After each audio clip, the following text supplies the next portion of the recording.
Dress मी माझा अगोदर बघितलेला आहे. तशी मला साडी घालायची होती, पण कसं गाडीवर जायचं आहे ना, त्याच्यामुळे मग मी काय केलं, साडी नाही घातली, ड्रेसच घातलेला आहे. आणि आजचा ब्लॉग खूप असा छान होणार आहे. तर आम्ही नगरमध्ये राहिला, अहिल्यानगरमध्ये, आणि इथं आगडगाव आहे, तिथं खूप असं छान महाप्रसाद असतो, आरती वगैरे असते. आता आम्ही बघू आम्हाला आरती भेटते की नाही भेटते. आणि आज आम्ही थोडंसं वेगळ्या ठिकाणी जाणार आहे. म्हटलं चला, मी पण अजून बघितलेलं नाही, तर इथून पुढे ना वेगवेगळ्या ठिकाणी फिरायचं असं ठरवलेलं आहे. आणि तुम्हाला सुद्धा जाऊन दाखवू तिथं गेलं कसं असतं कसं नाही. तर ब्लॉग कंटिन्यू बघा, खूप असं छान होणार आहे. आणि कंटिन्यू ब्लॉग बघा. हे बघा पाण्याची बॉटल वगैरे तुमचे दादा भरते, दीदी आहे, दीदीचा ड्रेस बघा मी शिवलेला आहे. हा ब्लॉग मध्ये तुम्हाला मी पूर्ण ड्रेस दाखवते. आणि ना तिनं ना असं कपाटात ठेवलेलं, त्याच्यामुळे थोडंसं हे झालं, चुरगाळल्यावानी झालेलं आहे. आणि इस्त्री करायला आम्हाला वेळ नाही, कारण तिथं आम्हाला आरती भेटली पाहिजे म्हणून आम्हाला जरा घाई चालू आहे जायची लवकर.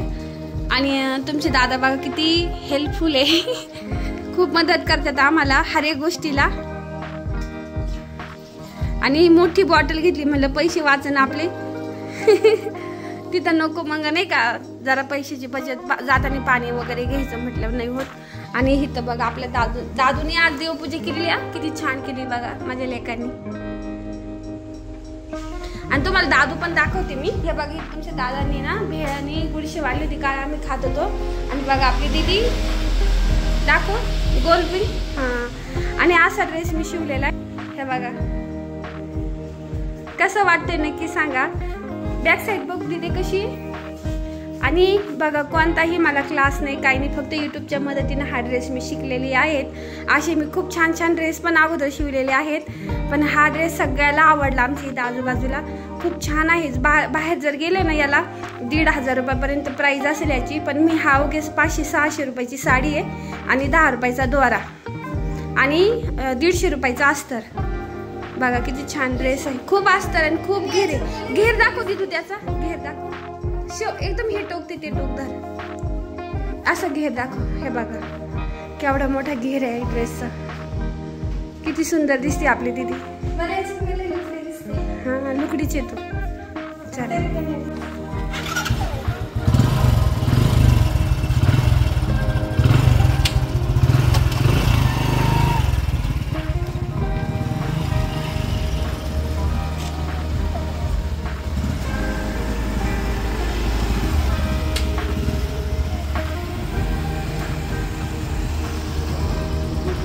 जाय तू पुढे थोडीशी उभी राह मेडिकल पाशी.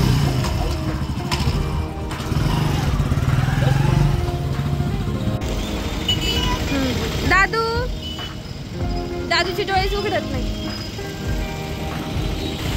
असं एकदम कॉन्फिडन्स मध्ये गाडी चालवायची काय दादू. हा हा ते पण आहे.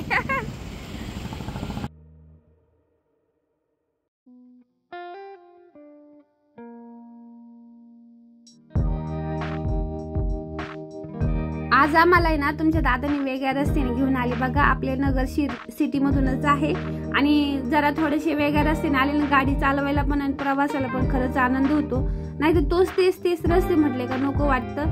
आणि मग तिथून निघलो आम्ही आणि शहरातून निघलो आणि आता बघा फायनली आपल्या लोकेशनकडे चाललोय आम्ही. आणि अशा मोकळ्या निसर्गामध्ये आलेलो आहे की इतकं हिरवंगार दिसतंय ना, आणि डोळ्याला बघूनच बघा किती छान वाटत आहे. आणि आपली दीदी पाठीमाग गाडीवर येत आहे बघा. दादू दीदी जवळ बसलेला तर गाडीवर, आणि मी तुमचे दादा एका गाडीवर बसलेलो आहे. आणि मस्त छान अशी गाडी चालवताना इतकं छान हिरव्या निसर्गात ना गाडीवरती फिरायला तर काही औरच मजा असते. आणि आनंद बघा चेहऱ्यावरती एकदम भारी आणि मस्त वाटतंय. असं वाटतं असंच गाडीवर मस्त फिरत राहावा. आणि घरी नको जायला, काम नको, रोजचं लाईफ नको, थोडंसं असं वेगळं जीवन खरंच भारी वाटतं. आणि सगळा जो शीन असतो ना सगळा निघून जातो. तर नक्की फिरत जा, मिळालेल्या वेळेचा काहीतरी वापर करा, थोडं निसर्गात हिंडा फिरा की आणि थोडंसं जीवन जगायला शिका. खरंच खूप छान वाटतं. हा आनंद खरंच खूप वेगळा आहे आणि जो आपल्या TV फोनमध्ये भेटत नाही. तर नक्की मुलांना घेऊन जात जा फिरायला. थांबलं इथं.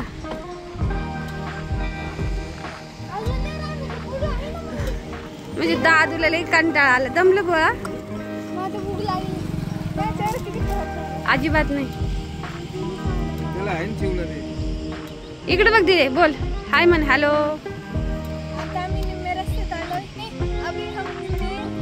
आधे रस्ते में। अभी हम तिला हिंदीच नाही ना, तिला संस्कृत होते ना। अभी हम आधे रास्ते में आए हैं, अभी आधा हमें जाना है, तो थोड़ी देर हमने विश्रांति ली है। रेस्ट कर रहे हम, तो आपसे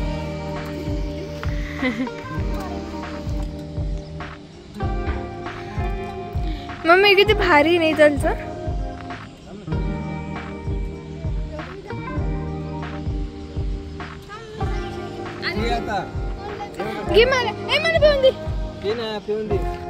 अभी हम आधे रास्ते में आए हैं, अभी हमें आधा और रास्ता पार करना है। थोड़ी देर हमने रेस्ट किया है और इधर रुके हैं और नेचर देखो कितना अच्छा लग रहा है। ये अच्छा लग रहा है। ये अच्छा लग रहा है तुम्हें? ये नहीं, ये वाला, ये तो ऐसा ही रहता है गांव में। हाँ, इससे अच्छा तो मुझे नहीं का स्पीड ब्रेकर अच्छा लगता है। अरे गांव में ऐसे रास्ते होते हैं।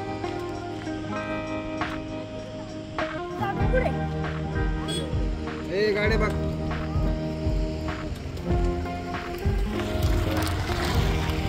मला पिऊ दे।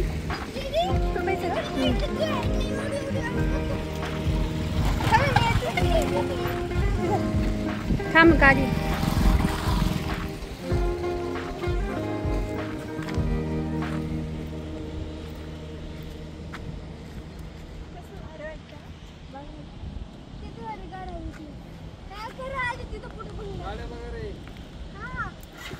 आणि हे बघा, ही जी चिंच झाड आहे ना, याचं ना असं कवळं कवळं पालाय ना, लहानपणी आम्ही खायचो, असं ठेसायचो आणि तो खायचो। पुन्हा झाडाला ना चिंचाची अशी छोटी छोटी मोहर यायची, ती सुद्धा काढून खायचो। आणि कवळ्या कवळ्याचीच आहे ना, मला ते खूप आवडायची लहानपणी। आणि कुणी कुणी खाल्लंय नक्की कमेंट करून सांगा। सततचं काम, धावपळ, स्वयंपाक, धुणं, भांडी, ह्यातून जरा थोडासा वेगळा आराम मिळाला ना की नंतर ते काम करायला बघा तुम्ही। आठवड्यातून जर एक दिवस जरी आपल्या स्वतःसाठी दिला ना, अर्धा दिवस असं थोडंसं फिरून आलं ना की तेच काम करायला नवीन उत्साह, नवीन एनर्जी येत असते आणि खूप छान वाटतं। तर आणि आम्ही इथे चालू ना, इतकं छान अशी डोंगर आहे ना, डोंगरामध्ये गावं बसलेली ना, इतकी छान वाटतात बघायला। आपण जसं काय असं एखाद्या पिक्चर वगैरे मूवीमध्ये आल्यासारखं वाटतं। आणि हे जे गाव आहे ना, आगड गाव आहे, जरी आजूबाजूला जर कुणी नगर शहरातले जर आपले ब्लॉग बघत असले ना, तर नक्की जा आणि निसर्गाचा आनंद घ्या। खूप छान आहे बघायला, इतकं छान लोकेशन आहे ना, नक्की जा आणि तुम्ही ना मनसोक्त फिरा। कारण इथं जिकडं जावा तिकडं असं नाही का वेगवेगळे स्पॉट इतकी छान वाटतात ना, म्हणजे शेतीच आहे लोकांची, पण खूप छान वाटतं। आणि हा जे आमच्या समोर होते ना, एक गाडीवर उभे आहेत, नेमके त्या गाडीवरून पडल्या होत्या बघा। आणि तुमचे दादा मला म्हणत होते तू गाडी चालवती का? म्हटलं नाही, मला नको चालवायला, कारण मला गाडी एवढी पण परफेक्ट जमत येते, पण अशी परफेक्ट येत नाही। आणि मला गाडी चालायला ना इच्छा पण होत नाही, कारण माझ्या ना हाताच्या शिरा वगैरे खूप दुखतात। आणि आपली दीदी बघा किती छान गाडी चालवते आहे, एवढे डोंगर वगैरे ना, इतकं भारी वाटतं ना, काय सांगू तुम्हाला, इतकं मस्त आहे ना, आणि नजाराच वेगळा आहे। त्याच्यामुळे मी हा सगळा क्लिप आहे ना शूट केल्या, म्हणलं चला आपल्या फॅमिलीला पण शेअर करूया।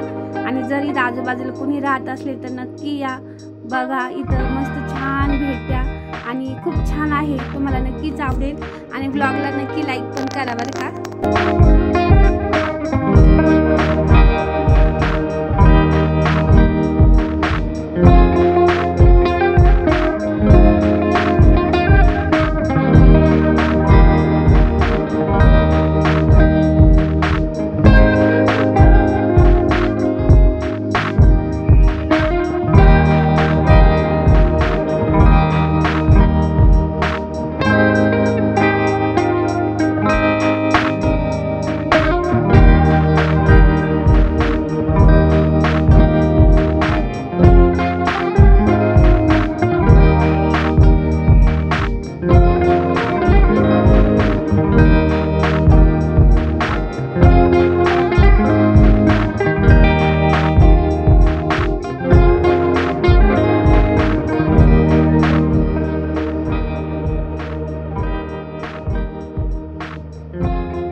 आणि आम्ही इथं कुठेच थांबलो नाही, कारण आमच्या डोक्यात प्लॅन चालू होता की येताना थांबायचं। आणि आम्हाला आता आरतीला पोहोचायचं होतं, कारण आरती खूप महत्त्वाची आहे आणि खरंच त्या देवांचं खरंच महाकालेश्वराचं मंदिर आहे आणि खूप छान आहे, सत्व आहे.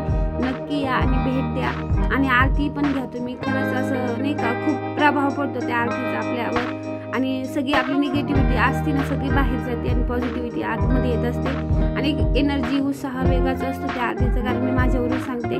आणि इतकं मस्त आहे ना मंदिर वगैरे परिसर. तर पुढच्या ब्लॉगमध्ये मी ना ते सगळ्या गोष्टी शेअर करणार आहे. तर ब्लॉग आहे ना पुढचा सुद्धा नक्की बघा आणि हा ब्लॉग सुद्धा बघा तुम्ही. आणि आता आम्ही बघा इथून आलेलो आहोत आणि इथं ती कमान आहे आणि असं खूप असं म्हणजे जवळजवळ नगरपासून आहे ना 30 किलोमीटर अंतरावरती आहे. पण इतकं निसर्गरम्य बघा काय छान वाटतं आहे ना आणि इतकं निसर्गरम्य परिसरात आहे का बस. आणि ना तुम्ही आलेत ना खूप आवडेल आणि एक फॅमिली ट्रिप म्हणा, देवाचं धार्मिक जे असतं ना, आता सध्या श्रावण महिना चालू आहे, महादेवाचं वार पण आहे, सगळं आहे. तर तुम्ही नक्की या आणि भेट द्या, कारण महाकालेश्वरचं कालभैरवनाथचं मंदिर आहे, खूप छान आहे तिथं आणि तुम्हाला खूप काही पाहायला भेटेल. आणि व्हिडिओ आवडला तर नक्की बरं का लाईक शेअर सबस्क्राईब करा चॅनलला सुद्धा आणि सपोर्ट करा. असे छान छान ब्लॉग घेऊन येणार आहे आणि ठरवलेलं आहे मी दर रविवारी आपलं कुठंतरी न्यू लोकेशनला जायचं, भेट द्यायची आणि तुम्हाला सुद्धा त्या गोष्टीची अपडेट देत राहायची कसं आहे कसं नाही. तर आजचा ब्लॉग तुम्हाला कसं वाटलं नक्की कमेंट करून सांगा. जर तुम्ही कोणी आगडगावला गेलेलं असलं तर मला ते सुद्धा कमेंट करून सांगा आणि नगरमध्ये कोणी राहिलं असलं तर ते सुद्धा कमेंट करून सांगा की ज्यामुळे आपल्याला समजतं की आपल्या नगरची कोणी आहे का काय फॅमिली वगैरे. आणि तुम्ही कुठून बघत आहात ते मला पण कमेंट करून सांगा. आणि कसं आहे की तुम्ही कोणता जिल्हा आहे, कोणता तालुका आहे, तर कमेंट करा. कमेंट केलेली समजतं आपल्याला की आपला ब्लॉग कुठपर्यंत जातो, आपली जी मेहनत आहे कुठपर्यंत आपले व्हिडिओ जातात पोहोचतात आणि व्हिडिओ काढायला जर अजून प्रोत्साहन येते, लांब व्हिडिओ जातो की नाही जातो हे पण आपल्याला समजतं. आणि ह्या बघा असा घाट पण आहे, तो घाट पण इतका छान आहे की बस. आणि नगर जे आहे ना, नगर जिल्हा आपला, तर नगरच्या चारी बाजूला असे मस्त घाट वगैरे आहेत, फिरायला पण खूप छान आहे बरं का. पण वेळ पाहिजे माणसाला, वेळ असला ना आणि वेळ तर काढला तर निघतो, पण नाही काढला तर काहीच नाही मग. आणि बघा आता इथं आम्ही आलेलो आहे तर इतकं छान मस्त घाट आहे ना आणि घाटामध्ये सुद्धा पुढे ते गाव आहे, ते तुम्हाला मी नेक्स्ट व्लॉगमध्ये शेअर करणार. एकदम काश्मीरला गेल्यासारखंच आहे, फक्त तिकडं बर्फ, इकडं बर्फ नाही, थंडी नाही, काही नाही, पण असं भारी दिसतंय ना.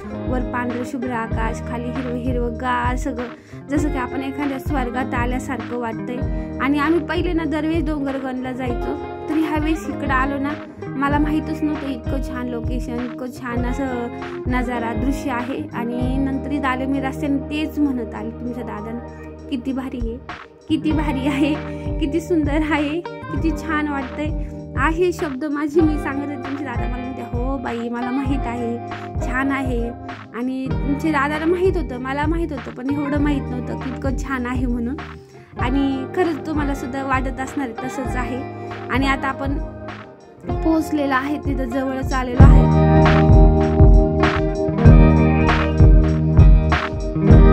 किती सुंदर गाव, एकदम निसर्गामध्ये निसर्गरम्य वातावरणात बसलेलं आहे.